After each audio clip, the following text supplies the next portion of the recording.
किताब मुकद्दस में से अज़रा के 4 बाब की तिलावत। जब यहूदा और बिन्यामीन के दुश्मनों ने सुना कि वो जो असीर हुए थे खुदावंद इसराइल के खुदा के लिए हैकल को बना रहे हैं, तो वो जरबाबल और अबाई खानदानों के सरदारों के पास आकर उनसे कहने लगे कि हमको भी अपने साथ बनाने दो, क्योंकि हम भी तुम्हारे खुदा के तालिब हैं जैसे तुम हो, और हम शाह असूर असर हद्ददिन के दिनों से जो हमको यहाँ लाया उसके लिए कुर्बानी चढ़ाते हैं। लेकिन जरबाबल और यशू और इसराइल के अबाई खानदानों के बाकी सरदारों ने उनसे कहा कि तुम्हारा काम नहीं कि हमारे साथ हमारे खुदा के लिए घर बनाओ, बल्कि हम आप ही मिलकर खुदावंद इसराइल के खुदा के लिए उसे बनाएंगे जैसा शाह फारस खोरस ने हमको हुक्म किया है। तब मुल्क के लोग यहूदा के लोगों की मुखालफत करने और बनाते वक्त उनको तकलीफ देने लगे, और शाह फारस खोरस के जीते जी बल्कि शाह फारस दारा की सल्तनत तक उनके मकसूद को बातिल रखने के लिए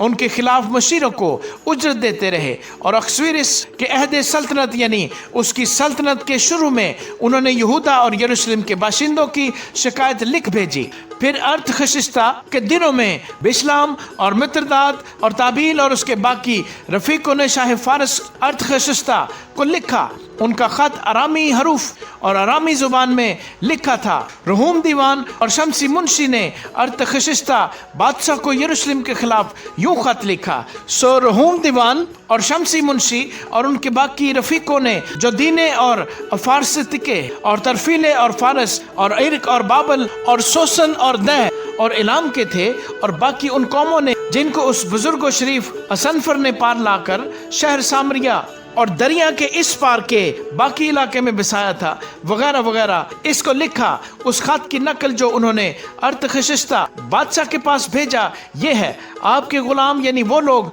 जो दरिया पार रहते हैं वगैरह बादशाह पर रोशन होके यहूदी लोग जो हजूर के पास से हमारे दरमियान यरूशलेम में आए हैं, वो उस बागी और फसादी शहर को बना रहे हैं, चुनाचे दीवारों को ख़त्म और बुनियादों की मरम्मत कर चुके हैं। सो बादशाह पर रोशन हो जाए कि अगर ये शहर बन जाए और फसील तैयार हो जाए तो वो खराज चुंगी या महसूल नहीं देंगे और आखिर बादशाहों को नुकसान होगा। सो चूंकि हम हजूर के दौलत खाने का नमक खाते हैं और मुनासिब नहीं कि हमारे सामने बादशाह की तहकीर हो, इसलिए हमने लिख कर बादशाह को इतला दी है ताकि हजूर के बाप दादा के दफ्तर की किताब में तफ्तीश की जाए। तो उस दफ्तर की किताब से हजूर को मालूम होगा और यकीन हो जाएगा कि ये शहर फितना अंगेज शहर है जो बादशाहों और सूबों को नुकसान पहुंचाता रहा है और कदीम ज़माने से उसमें फसाद बर्पा करते रहे हैं। इसी सबब से ये शहर उजाड़ दिया गया था, और हम बादशाह को यकीन दिलाते हैं कि अगर ये शहर तामीर हो और इसकी फसील बन जाए तो इस सूरत में हजूर का हिस्सा